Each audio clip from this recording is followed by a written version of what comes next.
ہمیں اپنے جھگڑوں کو اپنے گھر میں ختم کر دینا چاہیے. چوراہے پہ لے جانا قطعاً اچھی بات نہیں ہے. یہی سیرت زہرا ہے اور یہی سیرت رسول اسلام ہے اور یہی سیرت اہل بیت علیہ السلام ہے. آئیے حضرات،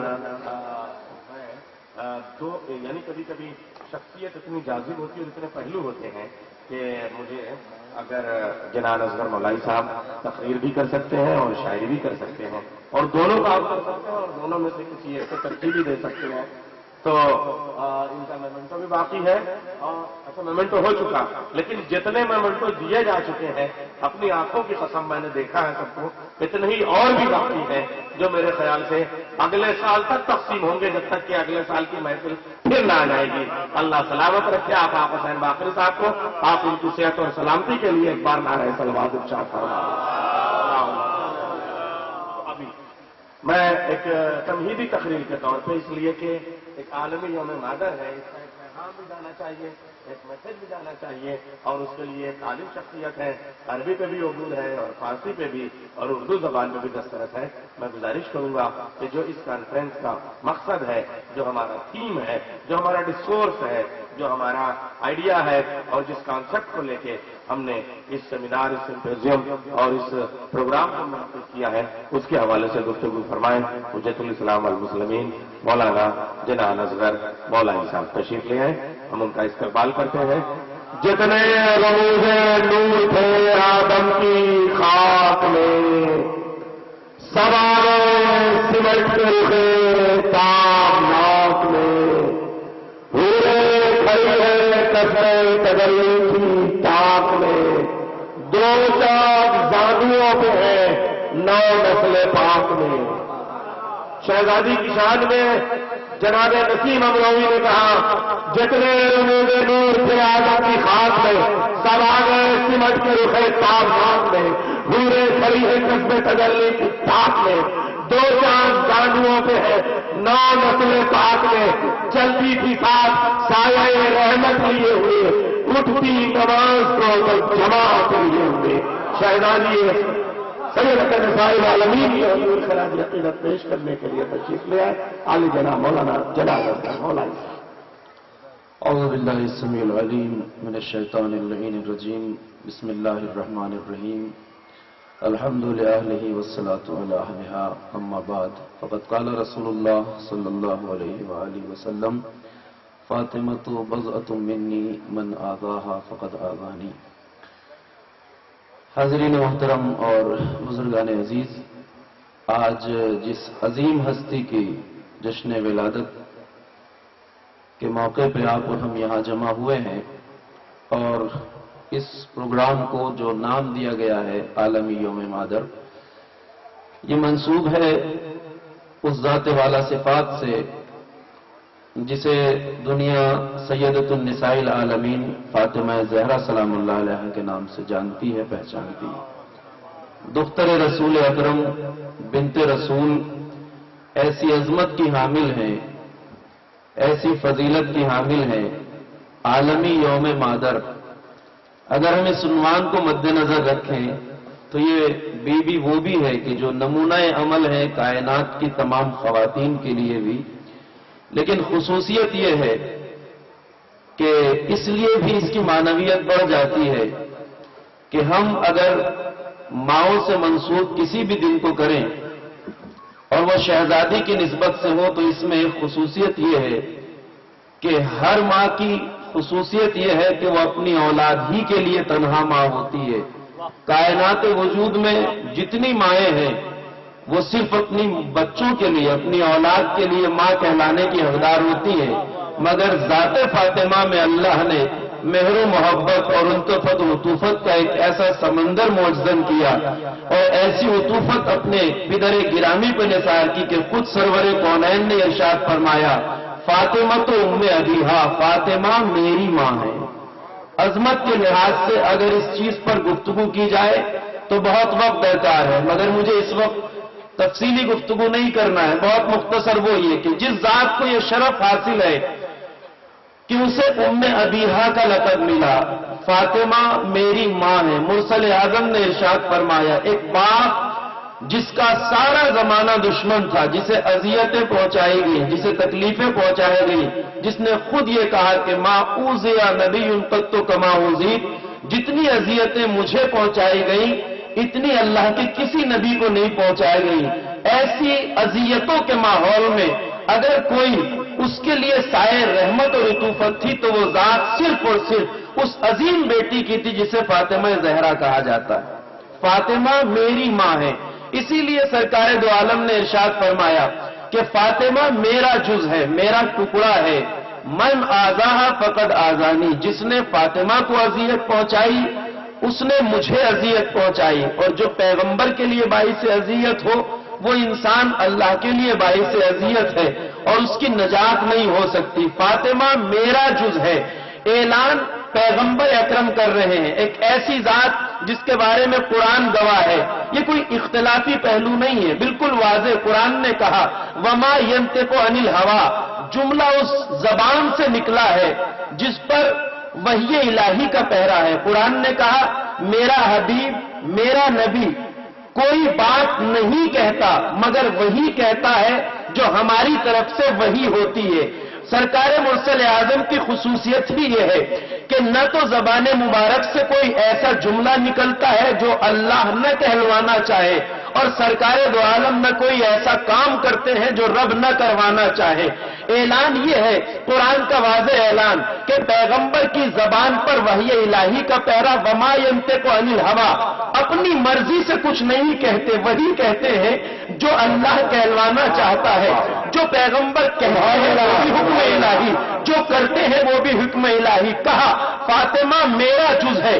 تمام اسلامی کتابوں میں روایتوں کی یہ واضح طور پہ ملتا ہے کہ کلما دخلت علیہا، جب بھی فاطمہ پیغمبر کی خدمت میں آتی تھی تو پیغمبر اپنی جگہ سے احترام فاطمہ کے لیے کھڑے ہو جاتے تھے. احترام فاطمہ میں کھڑے ہو جانا اور پھر یہ ارشاد ہوتا ہے وہ اجلسہا مجلسہ، پیغمبر فاطمہ کو اپنی جگہ بٹھاتے تھے. تو عزیزو اب دیکھنے میں دونوں وہ عمل پیغمبر کے جن کی ضمانت اللہ نے لی ہے، یعنی بولتے ہیں وہ بھی اللہ کے حکم سے، کچھ کرتے ہیں وہ بھی اللہ کے حکم سے. تو بس بات سمجھ میں آ گئی. اب کوئی یہ نہ کہے کہ اولاد کا احترام کر رہے ہیں پیغمبر، بیٹی کا احترام کر رہے ہیں پیغمبر. اگر پیغمبر نے یہ بیٹی کا احترام کیا ہوتا بیٹی ہونے کے لحاظ سے تو آج ہر مسلمان کے لیے یہ سنت ہوتی کہ آج پیغمبر کی سنت پہ عمل کرتے ہوئے اپنی بیٹی کے احترام میں کھڑا ہوتا. لیکن نہیں، پیغمبر ایک بیٹی کا احترام نہیں کر رہے ہیں بلکہ عظمت سیدہ کا اعلان ہے. رب کہلوا رہا ہے اور پیغمبر کہہ رہے ہیں. رب کھڑا کرنا چاہتا ہے نبوت کو اور نبوت کھڑی ہو رہی ہے.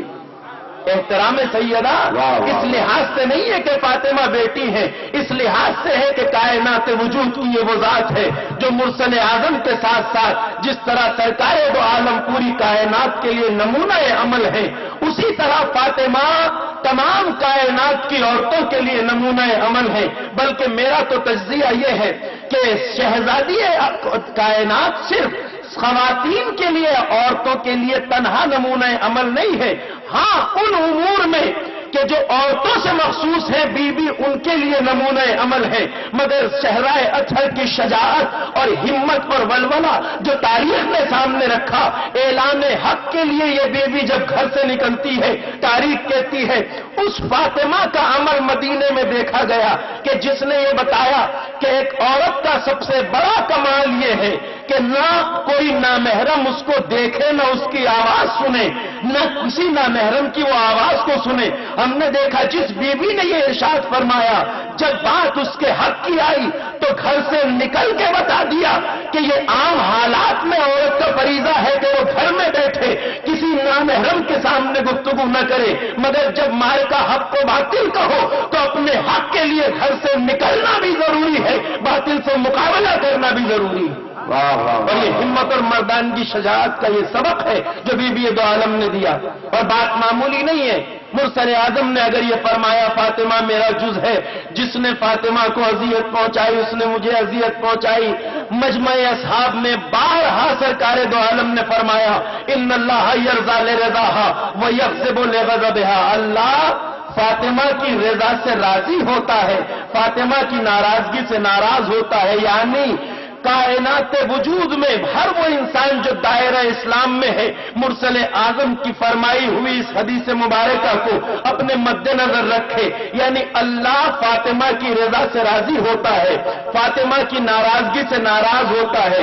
اس زبان سے یہ جملے ارشاد ہوئے ہیں جس پر وحی الہی کا پہرا ہے. وہ وہی کہتے ہیں جو اللہ کا حکم ہوتا ہے. کہا اللہ راضی ہوتا ہے فاطمہ کی رضا سے، ناراض ہوتا ہے فاطمہ کی ناراضگی سے. تو یہ معمولی جملہ نہیں ہے.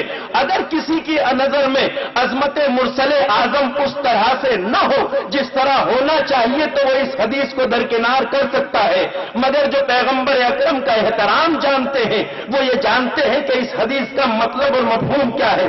اگر ہم دیکھیں سارا مفہوم دین آ کے سمٹ جاتا ہے اس بات میں کہ ایک مرد مسلمان اپنی عملی زندگی سے کیا نتیجہ چاہتا ہے. ہمارے اوپر کچھ واجبات ہیں، کچھ محرمات ہیں، کچھ کام وہ ہے جو ایک مرد مسلمان کو ہر حال میں کرنا ہے، کچھ وہ ہے جس سے ہر حال میں بچنا ہے. جسے ہر حالت میں کرنا ہے اسے واجب کہتے ہیں، جس سے ہر حالت میں بچنا ہے اسے حرام کہتے ہیں. اب ایک مرد مسلمان اگر حرام کا خیال رکھتا ہے اور واجب پہ عمل کرتا ہے تو اس کا مقصد کیا ہے؟ کوئی تعین کر سکتا ہے کسی کے ذہن میں کلیئر یہ بات کہ ہم واجب پہ عمل کیوں کرتے ہیں، حرام سے بچتے کیوں ہیں؟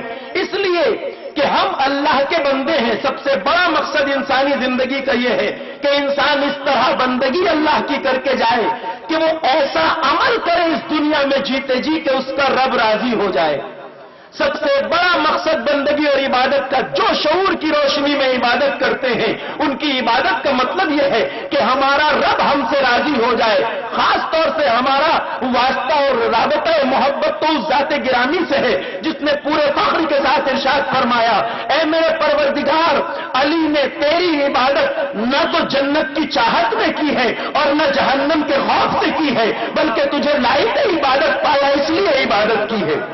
عبادت ایک مرد مسلمان اس لیے نہیں کرتا کہ وہ جہنم سے بچ جائے صرف، اور نہ اس لیے کہ وہ جنتی بن جائے محض اس لیے کہ یہ تو بہت چھوٹی بات ہے، بلکہ مقصد بندگی اس سے بلند و بالا ہے. بندگی کا مقصد ہے اللہ کی رضا حاصل کرنا. دیکھیں ایک ذرا سی مثال، ہم جتنا بھی عمل کرتے ہیں بنام دین اس میں آپ اگر غور کریں گے عمل جو کریں گے اس کی نیت آپ کرتے ہیں، نیت کریں گے نیت کے لفظ بھی بدلیں گے، عمل کی شکل بھی بدلے گی، صورت بھی بدلے گی، طریقہ بھی بدلے گا، جگہ بھی بدلے گی. یعنی آپ وضو کر رہے ہیں تو وضو کا طریقہ کچھ اور ہے. اب آئے نماز پڑھنے کے لیے جب کھڑے ہوئے تو نماز کی جو شکل و صورت ہے وہ کسی بھی طرح میچ نہیں کرتی وضو کی صورت سے، بالکل الگ ہو گئی. شکل نماز کی الگ ہے، وضو کی الگ ہے، روزے کی صورت بالکل الگ ہے. آپ حج پہ گئے، وہاں جو ارکان آپ انجام دے رہے ہیں نہ وہ نماز سے ملتے ہیں، نہ وضو کے طریقے سے ملتے ہیں، نہ روزے کے طریقے سے ملتے ہیں. عمل کی شکل بدل جاتی ہے، جگہ بدل جاتی ہے، نیت کے بہت سے الفاظ بدل جاتے ہیں، مگر سب مسلمان ہیں. اپنی پوری ایمانی قوت کے ساتھ آپ اس بات کو سمجھ سکتے ہیں نیت بھی بدلتی ہے، عمل کا طریقہ بھی بدلتا ہے، صورت بھی بدلتی ہے، جگہ بھی، مگر کسی بھی نیت میں کامن جملہ ہے جو کبھی نہیں بدلتا. ہر نیت میں لازمی جملہ جو آتا ہے وہ کیا ہے؟ قربتاً اللہ. کوئی ایسی نیت تلاش کر سکتے ہیں جس میں یہ لفظ نہ آتا ہو قربتاً اللہ. یعنی عبادت کہیں بھی کی جائے، کسی شکل میں بھی کی جائے، عبادت کا طریقہ بھی بدلے گا، جگہ بھی بدلے گی، اس کی طریقہ بھی چینج ہو جائے گا، مگر جو چیز نہیں بدلے گی وہ اس کی روح ہے، مقصد. میں یہ عمل کر رہا ہوں اللہ کی رضا کے لیے. معلوم یہ ہوا یعنی ایک مرد مسلمان جو کچھ کرتا ہے بنام دین اس کا واحد مقصد ہے کہ اللہ کی رضا حاصل ہو جائے. سارا دین سمٹ کے آ جاتا ہے اس مفہوم پہ کہ ہم جو کر رہے ہیں وہ اللہ کی رضا کے لیے. اب مرسل اعظم کی حدیث کا مطلب سمجھنے کی ضرورت ہے. کہا اللہ راضی ہوتا ہے فاطمہ کی رضا سے، ناراض ہوتا ہے فاطمہ کی ناراضگی سے. یعنی ایک انسان پورے دین پر عمل کر کے چلا جائے مگر اگر فاطمہ راضی نہ ہو تو رب راضی نہیں ہو سکتا، کیونکہ جس سے فاطمہ راضی ہوں گی اسی سے رب راضی ہوگا. جس سے فاطمہ ناراض ہوگی اس سے رب کائنات راضی نہیں ہو سکتا. لہذا آج ہم جس عظیم بارگاہ میں یہاں موجود ہیں، جس ہستی کی حضور میں آج موجود ہیں، ہمیں چاہیے کہ ہم چاہے مرد ہو یا عورتیں اپنے حصے کے، مرد اپنے حصے کے، شہزادی کے کردار میں نمونہ عمل جہاں عورتوں کے لیے ہے وہیں مردوں کے لیے بھی ہے. جس طرح عفت، پاکیزگی، طہارت، تقویٰ، حجاب اور احکام الہی کی پابندی، بچوں کی پاکیزہ تربیت، شوہر کی اطاعت، باپ کا احترام سیدہ کی سیرت میں پایا جاتا ہے، تو جو امور عورتوں سے مخصوص ہے اس میں ہماری عورتوں کے لیے بھی بہترین نمونہ عمل ہے، اور ہمیں ان کے سیرت و کردار کو اپنے لیے نمونہ عمل بنانا چاہیے. اسی طرح وہ افعال جو شہزادی نے پیش کیے مگر مردوں سے بھی مربوط ہے، شجاعت، طہارت، ہمت، ولولہ اور عزم جہاد، نقصان، برائیوں کے خلاف آواز اٹھانا، ظلم کے خلاف آواز اٹھانا، یہ وہ سارے صفات ہیں جو ہمارے لیے بھی نمونہ عمل ہے. آئیے بارگاہ الہی میں دعا کریں اس مقدس شب کے واسطے سے جو شب ولادت ہے سیدہ نساء عالمین بنت رسول حضرت فاطمہ زہرا سلام اللہ علیہ کی، کہ پروردگار ہماری توفیقات خیر میں اضافہ فرمائے. اس بزم میں جتنے حاضرین ہیں ان کی دینی اور دنیاوی حاجات کو پورا فرمائے. پروردگار ہمیں توفیق عطا فرمائے کہ ہم مسلسل اس ذکر کو اسی شان و شوکت کے ساتھ کرتے رہیں. بانی محفل جناب آفاق صاحب کی پروردگار توفیقات خیر میں اضافہ فرمائے اور انہیں طول عمر سے نوازے. وآخر دعوانا الحمدللہ.